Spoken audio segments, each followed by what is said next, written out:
ময়না ও নন্দকুমার ব্লকের সংযোগকারী পুরসাঘাটে কংসাবতী নদীর ওপর কোনো ব্রিজ না থাকায় এলাকার মানুষ বছরের পর বছর ভোগান্তির শিকার হচ্ছেন। নদীর দুই পাড়ের হাজার হাজার মানুষকে প্রত্যেক দিনই বেসরকারি ইজরাদারকে প্রচুর টাকা দিয়ে বাঁশের সেতু দিয়েই বেরোতে হয়। অতি বর্ষণের কারণে দিন দশেক আগে সেই বাঁশের সেতু ভেঙে গিয়েছে। বেশ কিছুদিন নৌকা পারাপারও বন্ধ রাখা হয়েছিল। ময়নার দক্ষিণ প্রান্তের মানুষজনকে শ্রীরামপুর ব্রিজ হয়ে ঘুরে আসতে হচ্ছে। এপারের নন্দকুমার ব্লকের লোকজন ওদিকে যাওয়ার ক্ষেত্রে চূড়ান্ত দুর্ভোগের মধ্যে পড়ছেন।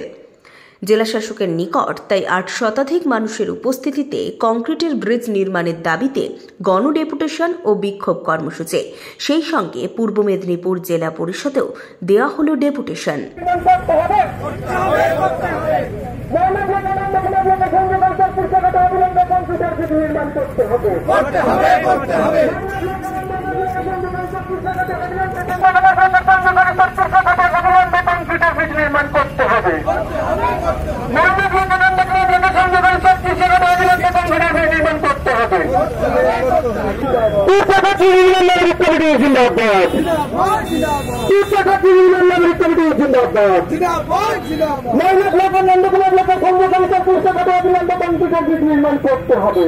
কর্মসূচিতে নেতৃত্ব দেন বিধানচন্দ্র কুণ্ডু, বাসুদেব দাস সহ শেখর ধল, রঞ্জন জানা এবং অন্যান্যরা।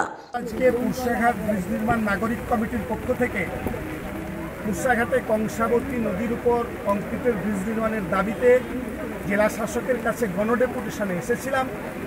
জেলা শাসকের অফিস থেকে এডিএম জেনারেলের পক্ষ থেকে ডেপুটেশন নেওয়া হয়েছে এবং ওনারা জানিয়েছেন জেলা পরিষদকে ইনভলভ করে দ্রুত কীভাবে এ বিষয়ে সমাধান করা যায় সে বিষয়ে পদক্ষেপ গ্রহণ করবেন এবং অফিসে যোগাযোগ করে খবর নিতে।